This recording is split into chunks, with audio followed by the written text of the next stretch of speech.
Word of a stunning attack on the massive U.S. military installation on the island of Guam. A group calling themselves the Engineers has claimed responsibility. They're calling the attacks the Blacklist. The Blacklist. The Blacklist. Tom Clancy's dead.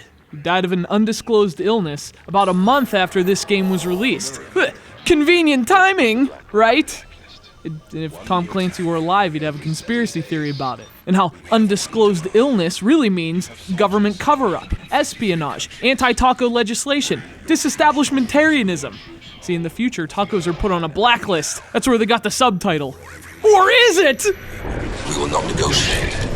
You will not stop the blacklist. You have 7 days until the next attack. The choice is yours. We are the engineers. We are the engineers.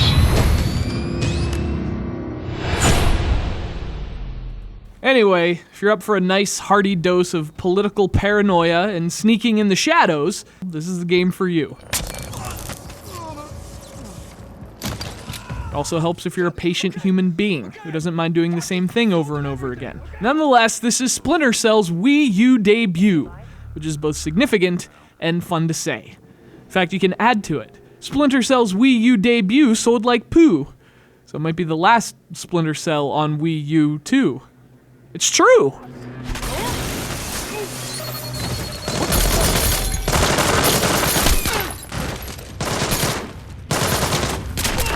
And it's a shame because Splinter Cell is actually pretty good on Nintendo system. In fact, in some ways, it's actually better on Nintendo system. But the problem is, it's also worse in some ways.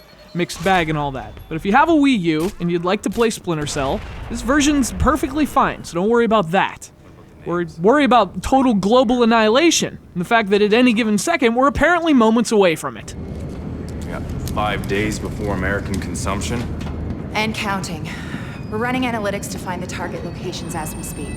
One thing that's interesting about Blacklist is that it's kind of a new beginning for the series, or at least it acts that way. It reboots Sam Fisher, with both a new voice and a new demeanor. It doesn't bog you down with history or canon. It's almost like it was designed specifically for new players, to be as comfortable as possible. You don't need any Splinter Cell background to play this one. And actually, the game itself has been changed too. I mean, Blacklist is still a stealth game, but it's less of a dick about it. You can still be stealthy if you want, but if you're more of an all-guns-blazing kind of guy, you can play that way too. In fact, the game scores you based on which approach you take. So if you're stealthy, you'll earn more ghost points. If you're more direct, you'll earn more assault points. And there are actually 3 different tiers, and you can master each mission with each approach. So the game feels more open and more dynamic. And less frustrating. It's a trap. Get out of there now.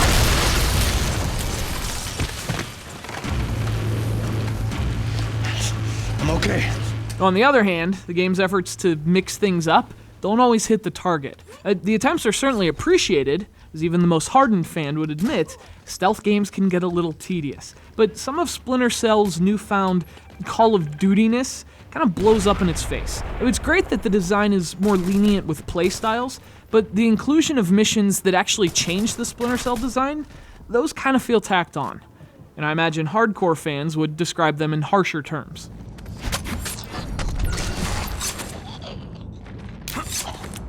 So what's up with the Wii U version? Well, a couple things. Blacklist has a higher resolution on Wii U than any other platform, which means you get a much sharper image, and in general, that's a plus. And then there's the GamePad. You can use it to change weapons and manage your gear, and that's awesome. Predictable, sure, but still awesome. What's less awesome is that Blacklist is also missing stuff on Wii U. Local co-op was just scrapped, most notably. And since the Wii U doesn't allow games to like install, you're getting some serious load times in Blacklist that other versions just don't have. And also, the textures are a bit lacking on Wii U. So, as I said, it's a mixed bag. This version has its positives, but there are definitely some things holding it back, too.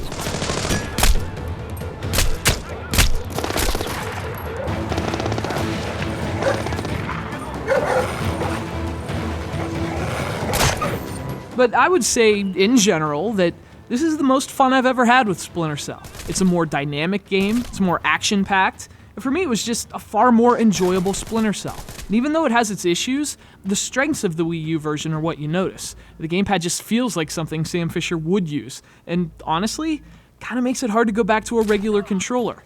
Blacklist is a change for Splinter Cell, but it's a change for the better, even on Wii U, and even if no one knows it.